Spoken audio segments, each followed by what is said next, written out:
Jared, hey, congratulations on your documentary, Clean Slate. Thank you very much. We're excited to be at the Austin Film Festival. This is a great honor.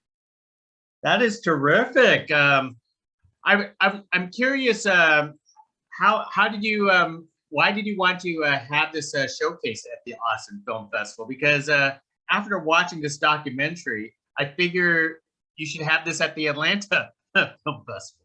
It premiered there. Yeah, it world premiered at the Atlanta Film Festival. It's a great film community, and I think the film, as it's played really well at the festival, on the festival circuit, has been seen by people that no matter the city they're in, they realize the value of working together, of working in the arts, of how filmmaking is a real team sport.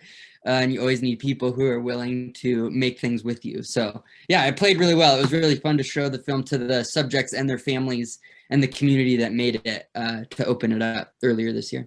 Well, that is most excellent to hear. That is terrific. So let's talk about this origination of your documentary. How did that come about? Because it kind of touched about it in your documentary, how it actually started.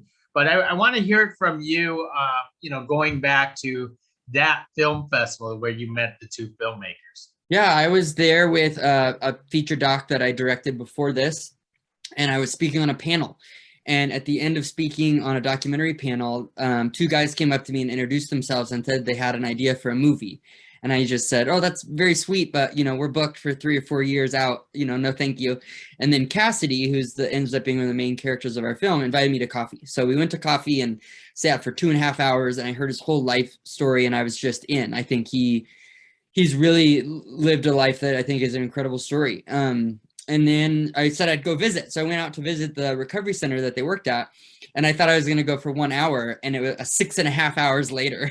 I was there and I saw everything. I saw all their businesses, their houses, the multiple properties, and just thought, wow, what a setup. And so by the end of there, I committed to working with the group that was trying to make movies, in the hopes that they could start a production company and make feature films at the site, which I thought was just a fantastic story. And as we started working that project and wrote that feature script and then turned it into a short film, I realized, oh, this is going to be a nightmare. Like, this is so much work, and staying sober is hard enough, and making movies is hard enough, that when you combine those things, that it was just going to be a tornado. So that's the film that you can watch. It's very relatable and tough and funny and tough. So I don't know. It was I want to describe it as very meta, because you're filming a film production, and do you even realize on how much hard work, because you're working on one film production, but yet you have your own film production to worry about at the same time. Yeah, there are times where my brain was splitting in half, especially when we were on set there at the end, and I was co-directing the short film and producing it, but also directing the feature film. And when things like the rain was happening, and I was thinking, this is very, very bad for the short film, I was thinking with the part of my brain, oh, but this will look cool in the movie. It was just too much. I think overall, I was stressed, and I was fully invested there with the guys. So I had a great team. We hired 4 camera people that came for the summer, and then a couple extra camera people that were there for those big days. So I knew that they were good. I trusted them and what they're doing. I had trained them in advance and taught them what I was hoping that they would get. And then when it was just so crazy, I just had to let go of something. And that was one of the things, I kind of came up for air the next week and said, what did we get? What do we have? Is there a movie here? So I know it's difficult, because the fact is you're trying to create a feature film documentary about these guys. I want to know where the gray line was, because on one hand, you want to be the fly on the wall, but on the other hand, you don't want to be the fly that gets involved off the wall. Yep.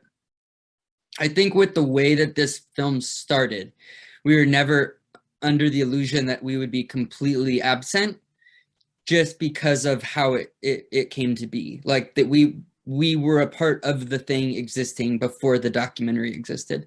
So I always knew that we would be there. I never thought that I would necessarily be in the film in that way, which kind of had to happen upon relapse. then it wouldn't have existed without my presence in a way.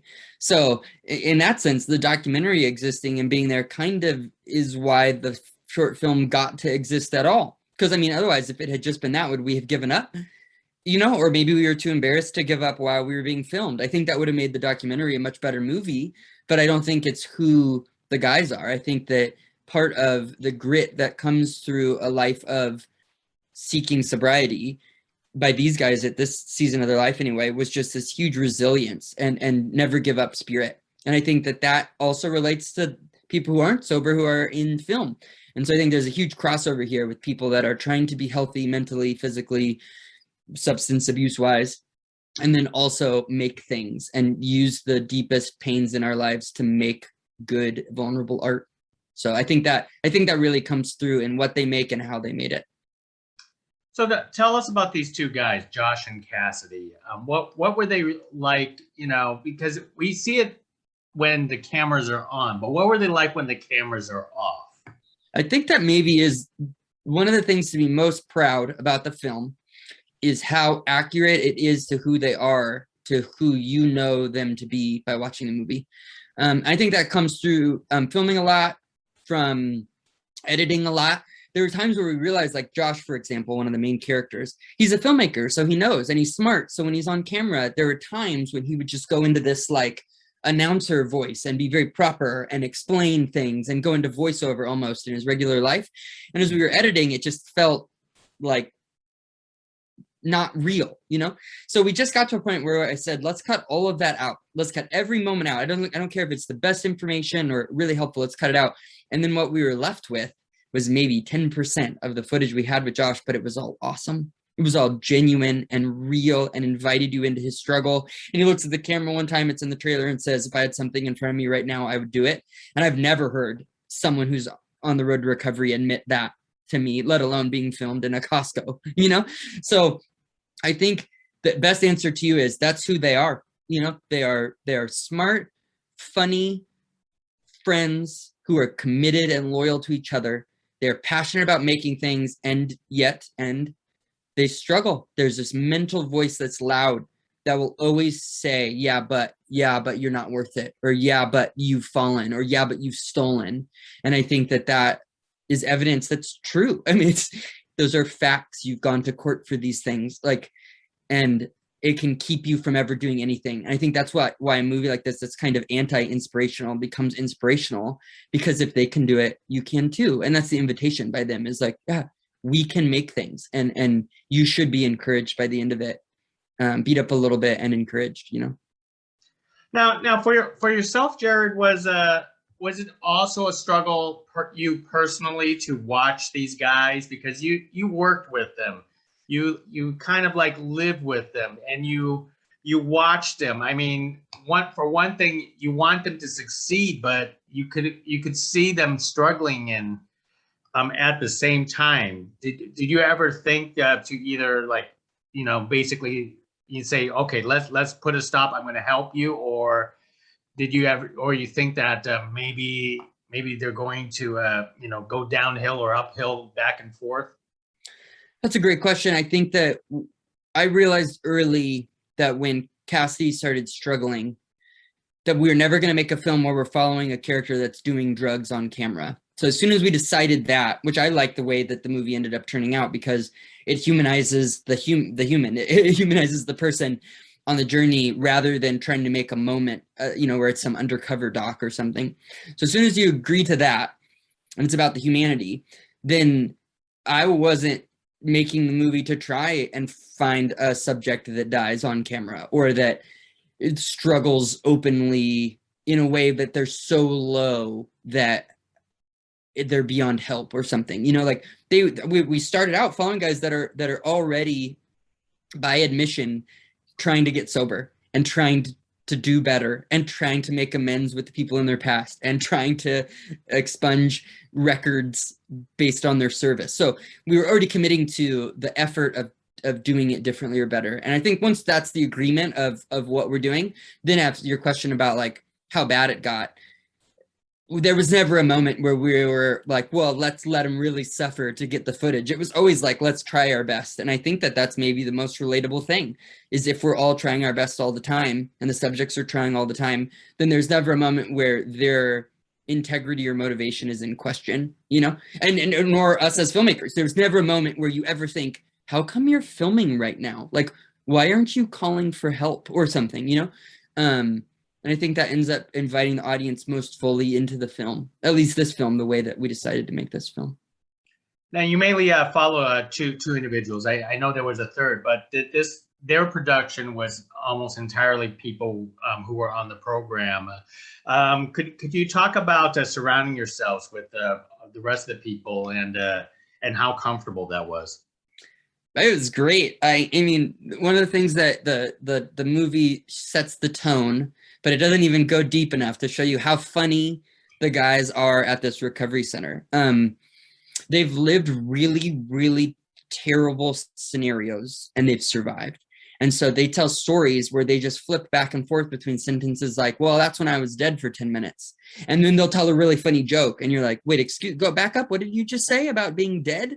So the guys are amazing. Like they're amazing. And so it was easy. I mean, being around those guys didn't add anything but truth and struggle and honesty to this process. Now, if this had been a 3 or 4 year film, and if we had tried to make a feature film, and if it only been made by people who were in recovery, maybe there would be different stories. It was different that it was a 2-day film shoot, and we hired some help. There were professionals in each crew category to help it exist. So even as bad as it got on any day, there were people who were working a paid job there because they believe in it, that we're going to do their best. So I was confident that the film would turn out. Those guys have both been to film school. Like Josh had graduated from Full Sail Film University, and Cassidy had spent 3 years in the Art Institute. Like they're good at what they do. So part of it is just, can we remove enough hurdles, or can they hop over enough hurdles to make a film, you know? So that's why any film's a miracle. Even bad films that you watch, you're a professional, you watch movies,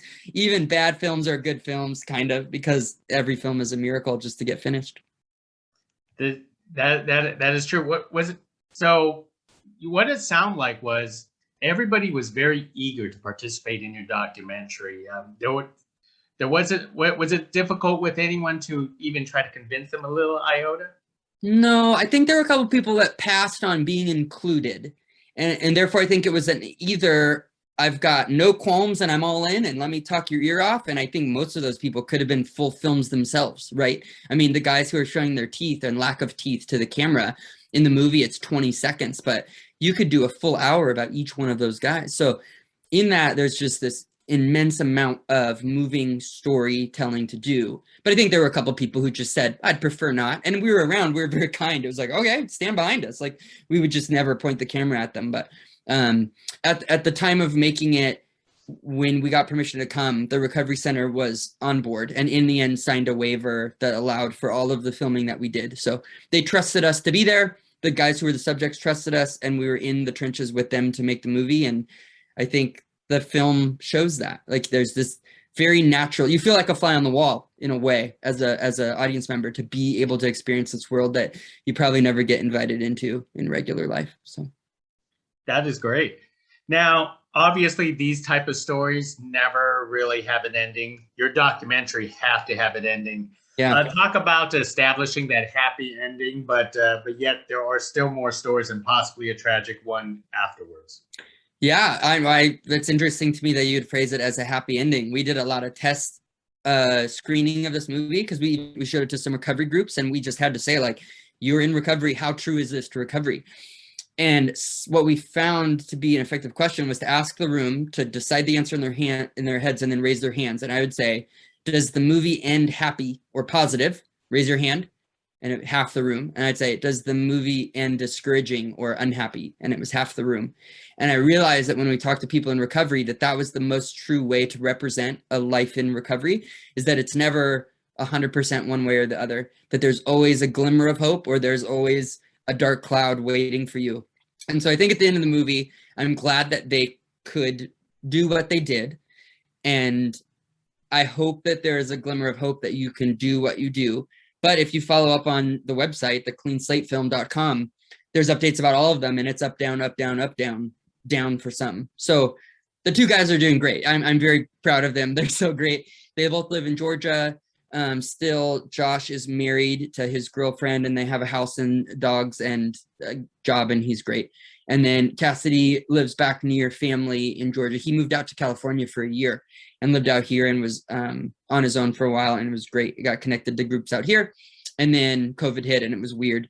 And we made it back to Georgia and is around family and sticking down roots there again. So yeah, every season's new for them. I feel like for Cassidy especially, he's such a poet and a writer and a lyricist. I'm excited for the way that he processes what's going on in his head into art. So I hope they keep making things forever. I'm just glad to have been a part of this film in this way in this season of their life. Obviously, I mean, I wish them Godspeed on their further recovery and future projects. But let's talk about you. What's next for you? Oh man, these are all movie ideas. So I see all the. We have this is kind of the end of the process with this film. We're talking to distributors now and hope it comes out on a streaming platform that you're familiar with in the future. We have a feature edit, a rough cut of our next feature documentary, and it's great. I'm super excited about it.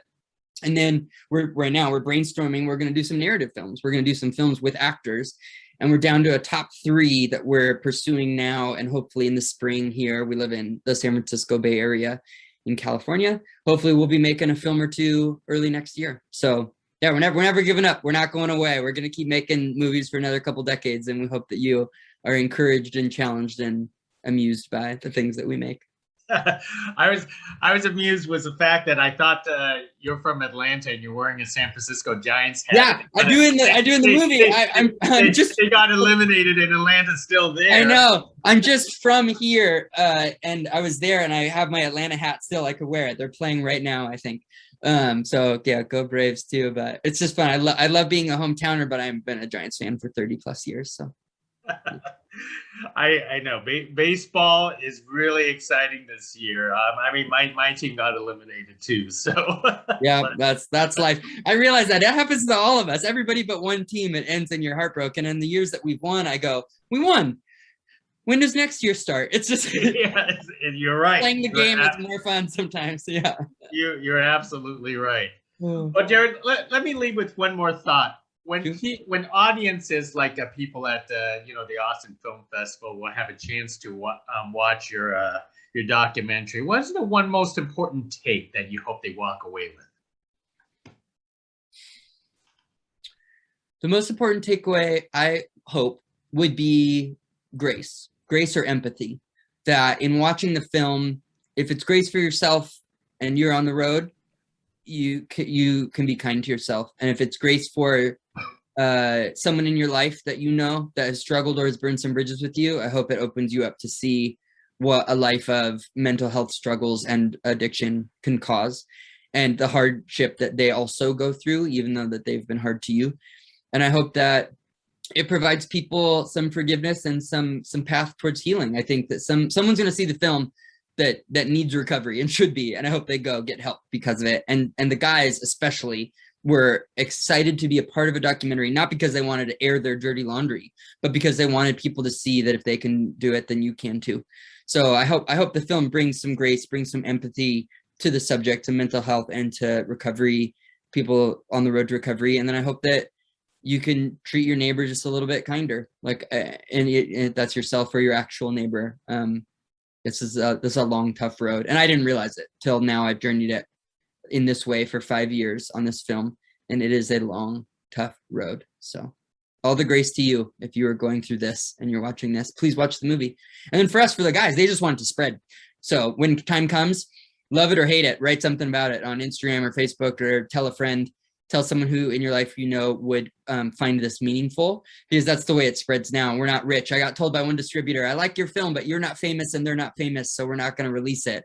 And I said, well, okay, I'm sorry that I'm not famous enough for you, but I think it's a good film still. You think it's a good film. So when you watch the film, spread the word. That's very helpful to us so that people would know to see it. Let's do that. Hey, thank you very much, Jared, for speaking with us. I took enough of your time, but thank you. Good luck, and hopefully we get to do this again. I mean, you're an excellent conversationalist. I do have to admit that. My pleasure. Thank you so much for your time, and happy film festivaling. Hey, you too. Enjoy. Bye. Bye.